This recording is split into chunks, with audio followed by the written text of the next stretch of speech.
Factorisation फॉर्म्युलांचा complete group carefully observe करा.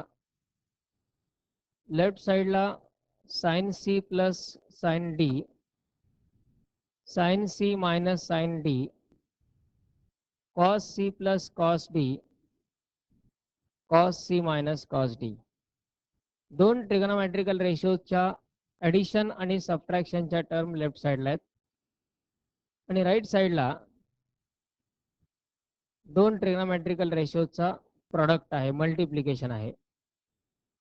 यात लेफ्ट साइडला साइन साइन कॉस कॉस असंच कॉम्बिनेशन आहे. राईट साइडला मात्र sine cos cos sine cos cos sine sine असं कुठलंही कॉम्बिनेशन आहे. फॉर्म्युला काय अवेलेबल आहे हे पण इम्पॉर्टंट आहे.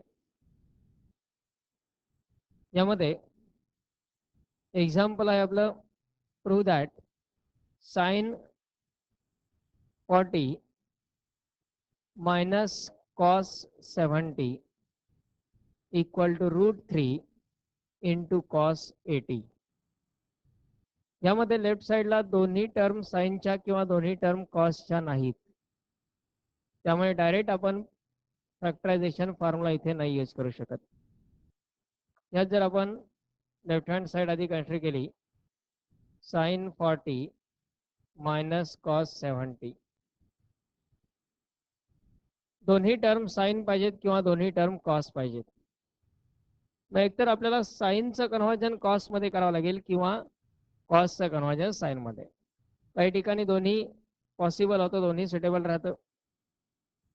मग हे कन्व्हर्जन कसं करणार? पण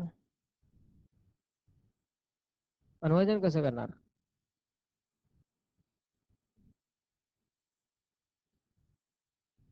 कन्व्हर्जन करायचं आहे साइनचं कॉसमध्ये किंवा कॉसचं साइनमध्ये.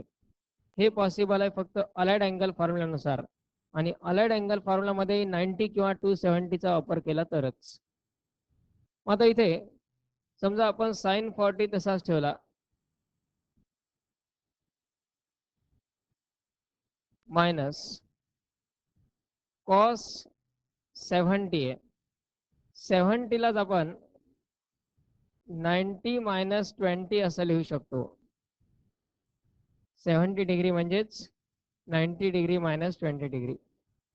यामध्ये साइन 40 तसाच, कॉस 90 मायनस थिटा. रेशो बदलणार आहे, साइन होणारच आहे, पण क्वाड्रंट कुठला? आणि फर्स्ट क्वाड्रंटमध्ये साइन कसा असतो?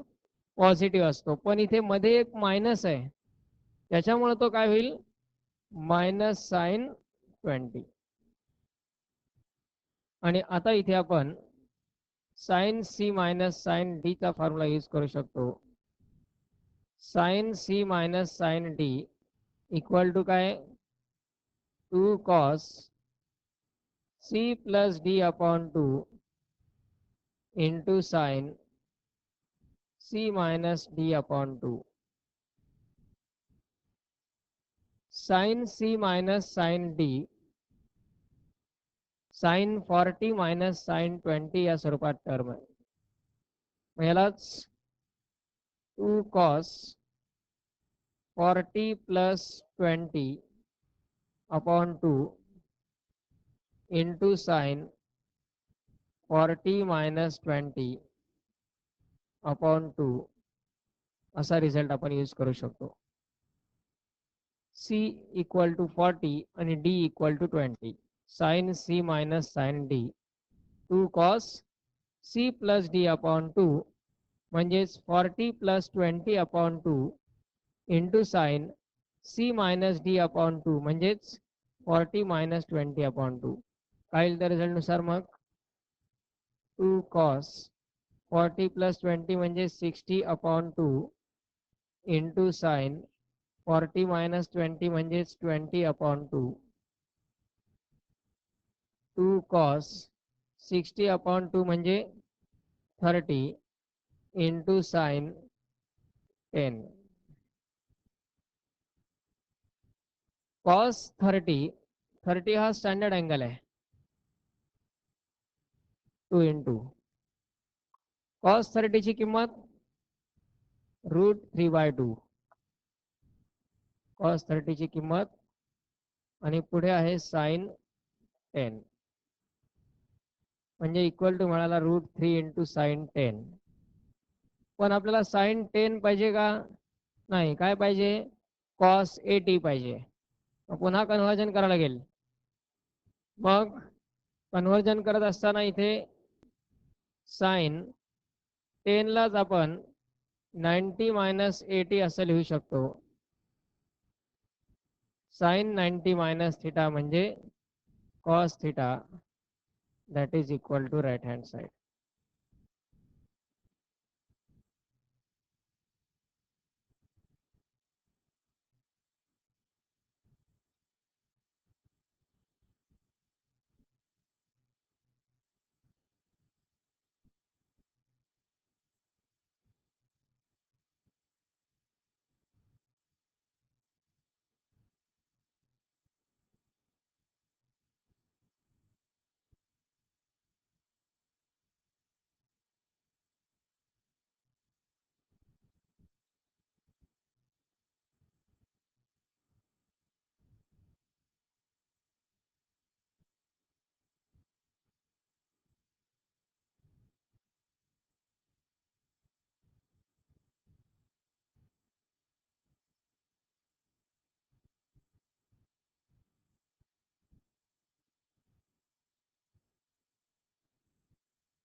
Prove that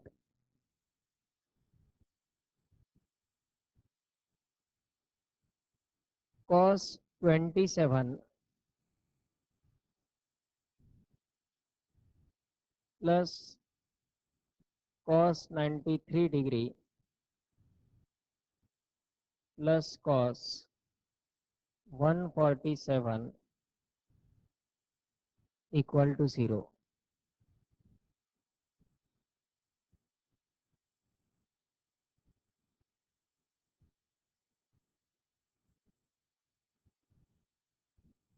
आता यामध्ये पहिल्यांदा लेफ्ट हँड साइड होईल cos 27 plus cos 93 plus cos 147. तीन टर्म आहेत, तीन पैकी कुठल्याही दोन टर्म आधी कंबाईन करा. फॅक्टरायझेशन फॉर्म्युला वापरताना एक जर आपण थोडीशी काळजी घेतली की ॲडिशन जर असेल तर शक्यतो जी मोठी टर्म आहे, मोठा अँगल आहे, तो आधी घ्यायचा, दुसऱ्या नंतर. सबट्रॅक्शन मध्ये तर आपण जागेची अदलाबदल करू शकत नाही, ते आहे तसंच ठेवावा लागतो. पण ॲडिशन मध्ये जर आपण याचा वापर केला त्याचा बेनिफिट काय होतो, निगेटिव्ह अँगल फॉर्म्युला यूज करण्याचे काही स्टेप्स जे येतात त्यामध्ये त्या रिड्यूस होतात. कारण कोणताही रिझल्ट यामधला जर आपण पाहिला तर C - D/2 अशी टर्म त्यात येतेच आहे दुसरी. याचा अर्थ त्यात सबट्रॅक्शन होणार आहे. समजा इथे आपण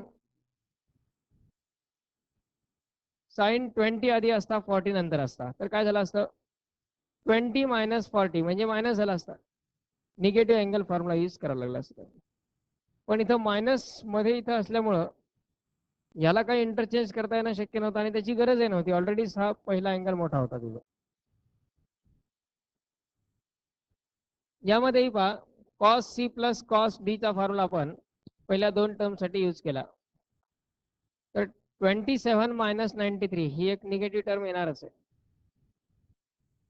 यात जर आपण कॉस 93 आधी लिहिला आणि प्लस कॉस 27 प्लस पुढची term cos 147 as it is.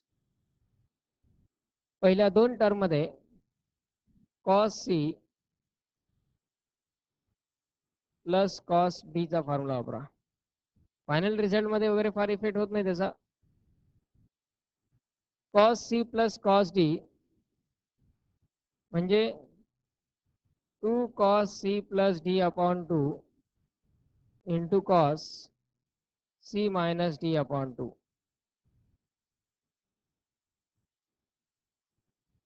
पहिल्या दोन टर्म साठी रिझल्ट वापरला. काय 2 cos 93 plus 27 upon 2 into cos 93 minus 27 upon 2 plus तिसरी जी टर्म आहे cos 147 ती सध्या ॲज इट इज ठेवली इक्वल टू 2 cos 93 प्लस 27 म्हणजे 120 अपॉन 2 इंटू कॉस 93 प्लस 27 म्हणजे 66 अपॉन 2 प्लस कॉस 147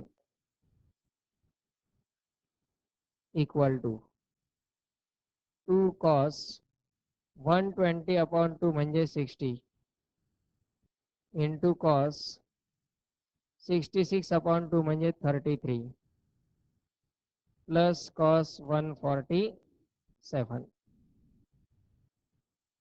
आता यात एक व्हॅल्यू आहे स्टँडर्ड व्हॅल्यू 60 कॉस 60.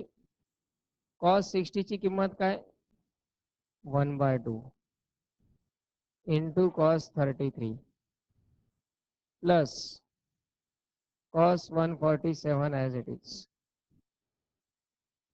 हा 2 2 कॅन्सल होऊन जाईल. इक्वल टू काय मिळाली टर्म cos 33 प्लस cos 147 कारण सुरुवातीचा 2 कॅन्सल झाला. आता इथे ही टर्म पुन्हा एकदा cos c plus cos d च्या स्वरूपात दिसते. cos c plus cos d चा फॉर्म्युला पुन्हा तोच 2 cos c plus d upon 2 into cos c minus d upon 2. 33 आणि 147 यांचं ऍडिशन काय येईल 180. 180 अपॉन 2 म्हणजे 90 आणि cos 90 ची किंमत काय 0. तो मल्टिप्लिकेशन असल्यामुळे बाकी पुढच्या कुठल्याही टर्म आला तरी व्हॅल्यू काय येणार त्याची 0च येणार आहे. याला आपण पुन्हा तो फॉर्म्युला यूज करू शकतो. किंवा 33 आणि 147 याच्यामध्ये आणखी काही रिलेशन कुठलं त्यांचं ऍडिशन किती येत आहे 180 येत आहे. त्यातच हिंट आहे cos 33 प्लस cos 147 लाच आपण 180 मायनस 33 असं लिहू शकतो. 147 म्हणजेच 180 मायनस 33. 180 मायनस 33 केला तर किती येतो 147 येतो. आता cos 180 मायनस थिटा काय येईल मायनस कॉस थिटा कारण क्वाड्रंट कुठला आहे सेकंड आणि रेशो बदलेल का 180 असल्यामुळं म्हणजे तो येईल minus cos 33 cos 33 minus cos 33. कुठल्याही प्रकारे जा, पुन्हा एकदा कॉस सी प्लस कॉस डीचा फॉर्म्युला वापरला तरी झिरोच येणार आहे, किंवा एक टर्म त्यातली कन्व्हर्ट केली.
Prove that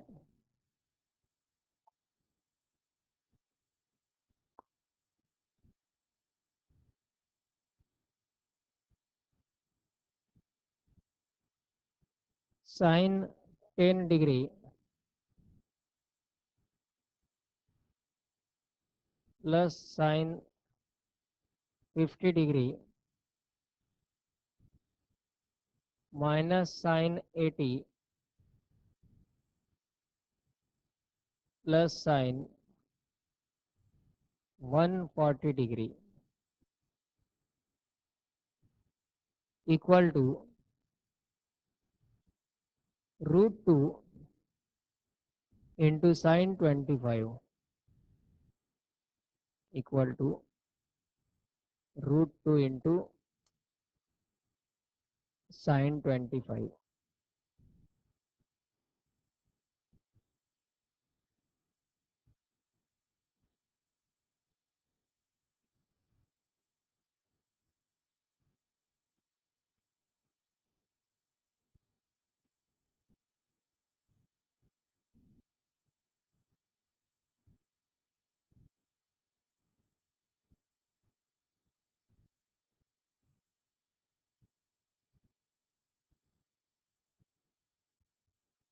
यामध्ये चार टर्म आहेत, चारही टर्म साइनचे आहेत. दोन दोनच्या टर्म आपल्याला कंबाईन करायचे, दोन दोन टर्मचं कॉम्बिनेशन घ्यायचंय. पण यात कोणकोणत्या दोन टर्म घ्यायच्या याचाही आपल्याला काही ठिकाणी विचार करावा लागतो. म्हणजे यामध्ये समजा आपण पहिल्या दोन टर्म कंबाईन केल्या, कुठला फॉर्म्युला वापरणार पहिल्या दोन टर्म साठी? Sine C plus sine D. नंतरच्या दोन टर्म कंबाईन केल्या, कुठला फॉर्म्युला वापरणार? कुठला formula? Sine C minus sine D चा वापरावा लागेल, कारण इथे हा जो मायनस आहे तो एकाच टर्मला आहे. यात आधी साइन 140 लिहून नंतर मायनस साइन 80 जर आपण लिहिला तर ते कन्व्हिनियंट राहतं. अदरवाईज काय होतं काही गडबडीमध्ये या दोन term sine C plus sine D, या दोन term sine C plus sine D मध्ये मायनसचं चिन्ह, प्रॉब्लेम पूर्णपणे चुकून जाईल. म्हणजे टर्म इंटरचेंज करणं त्यात आवश्यक आहे. त्यानंतर अँगलच्या पेअर्स चेक करा, कुठल्या पेअर्स घेणं फायदेशीर राहील याचा. पहा, समजा अँगल आपल्याकडे आहे 10, 50, 80 आणि 140.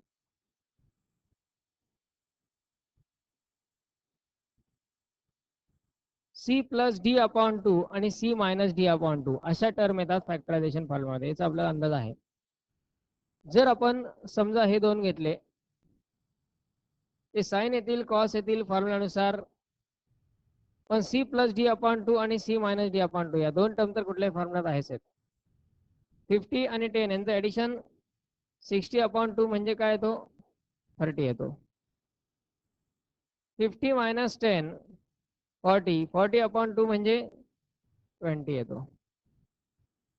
आणि या दोन टर्म जर आपण कंबाईन केल्या, 140 प्लस 80 काय येतो, 140 प्लस 80 म्हणजे 220, 220 अपॉन 2 म्हणजे 110. सबट्रॅक्शन केलं 140 मायनस 80, 60, 60 अपॉन 2 म्हणजे 30.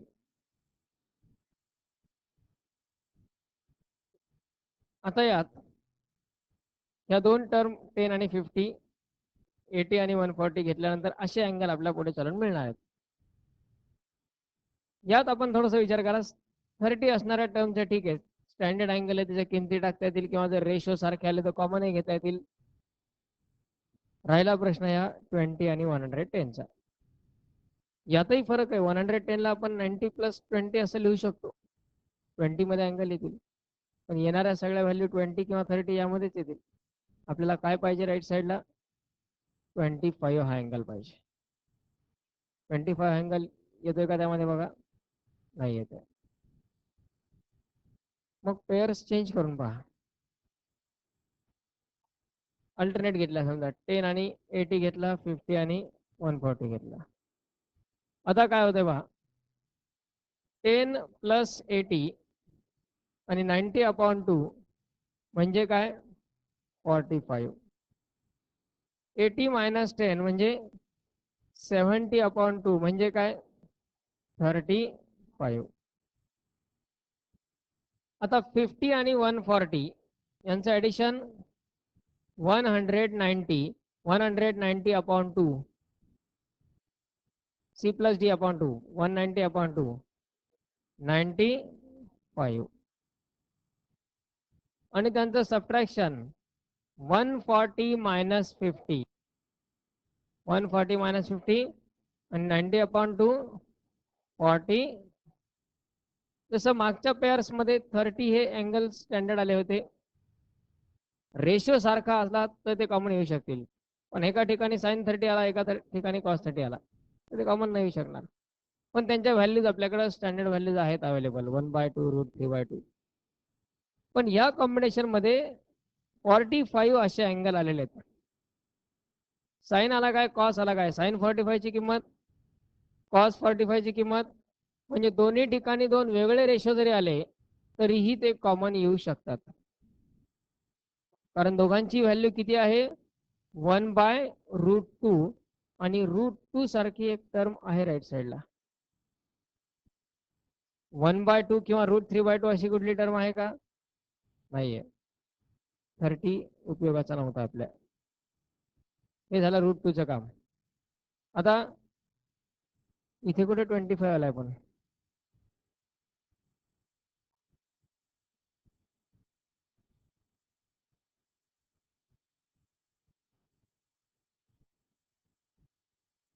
35, 35 आणि 95 आले, 25 पाहिजे आपल्याला.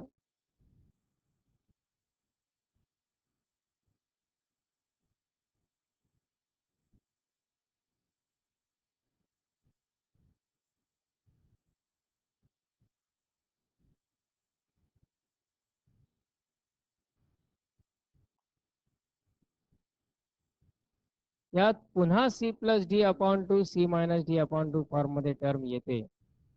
95 प्लस 35 यांचं ॲडिशन किती येतं आणि 130 अपॉन टू म्हणजे 130 अपॉन टू म्हणजे किती 65 आणि 65 ला आपण 90 मायनस 25 असं लिहू शकतो. 65 लाच 90 मायनस 25 लिहिता येईल आणि यांचं सबट्रॅक्शन केलं 95 मायनस 35 म्हणजे 60 आणि 60 अपॉन टू म्हणजे 30. हा स्टँडर्ड अँगल येतो, त्याची किंमत आपला यूज करता येईल कुठली. शेवटपर्यंत विचार सुरुवातीलाच आवश्यक आहे, नाहीतर काय होतं सॉल्व्ह करतो आपण प्रॉब्लेम पूर्ण झाल्यावरती मग नंतर लक्षात येतात हे पेअर घेण्याऐवजी ही घेणं आवश्यक होतं. अशा डिफिकल्टी येतात. मग आता यात आपण काय करणार पहिल्यांदा बघा, हा साइन 10 आणि मायनस साइन 80 यांचं कॉम्बिनेशन घेतलं आधी आणि प्लस या दोन्ही टर्म पॉझिटिव्ह आहेत, त्यात वाटल्यास 140 आधी लिहा 50 नंतर लिहा.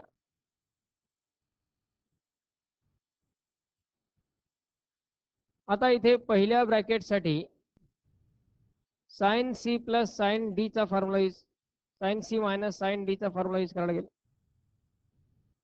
काय sine C minus sine D चा formula 2 cos C plus D upon 2 into sine C minus D upon 2 plus पुढे मात्र sine C plus sine D चा फॉर्म्युला वापरायचा आहे.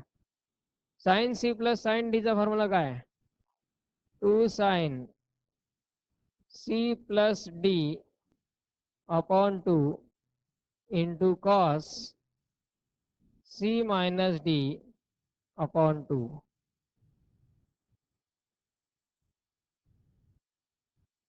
आहे. Okay 140 plus 50 140 minus 50.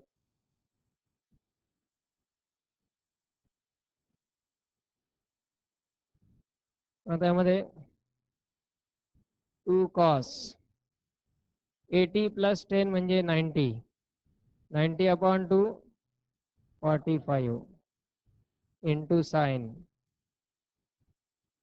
10 मायनस 80 म्हणजे मायनस 70 मायनस 70 अपॉन 2 म्हणजे minus 35 plus 2 sign 140 plus 50 म्हणजे 190 190 अपॉन 2 म्हणजे 95 इंटू कॉस 140 मायनस 50 म्हणजेच 90 आणि 90 अपॉन 2 म्हणजे 45. आता या ठिकाणी दोन्ही टर्म मध्ये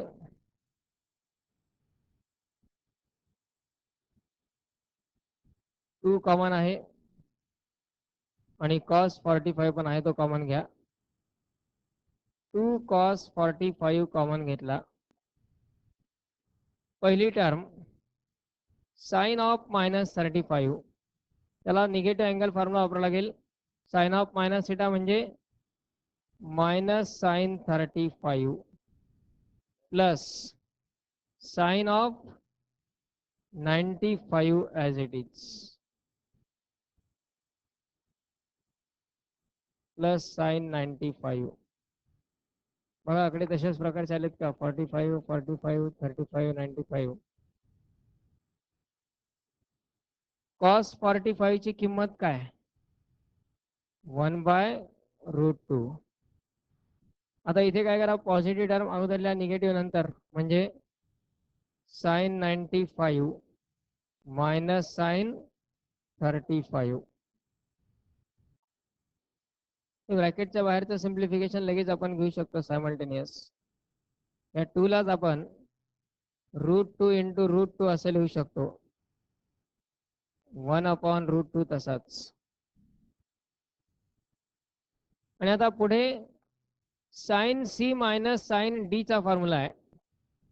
sign C minus sine D चा फॉर्म्युला काय 2 cos C plus D 95 plus 35 upon 2 into sin C minus D upon 2 म्हणजेच 95 minus 35 upon 2. सगळ्यांमध्ये मल्टिप्लिकेशन असल्यामुळे आता ब्रॅकेटची आवश्यकता नव्हती त्या. हा एक रूट टू कॅन्सल झाला. पहिली टर्म राहिली फक्त √2 इंटू 2 इंटू कॉस 95 प्लस 35 म्हणजे 130 आणि 130 अपॉन 2 म्हणजे 65 इंटू साइन 95 मायनस 35 म्हणजे 60 अपॉन 2 30. साइन 30 ची किंमत लिहिता येईल. So √2 into cos 65 into sine 30 काय, हा 2 कॅन्सल झाला. √2 मिळालाय आणि कॉस 65 लाच काय लिहिता येईल, कॉस 90 मायनस 25 65 म्हणजेच 90 मायनस 25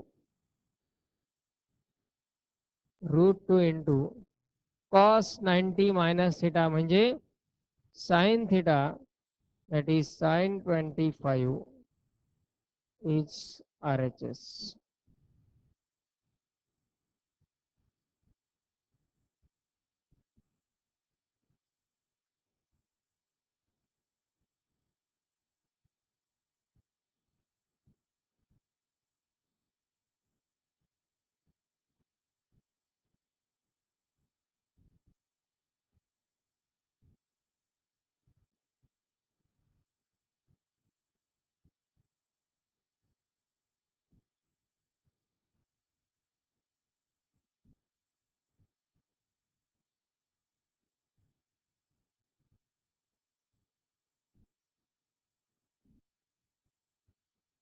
असाच एक प्रॉब्लेम हा सॉल्व करायचा.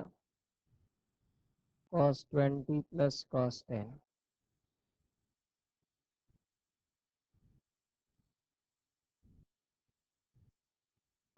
बघा जोड्या कशा लावायच्या काय तुम्ही डिसाईड करून सॉल्व करायचं.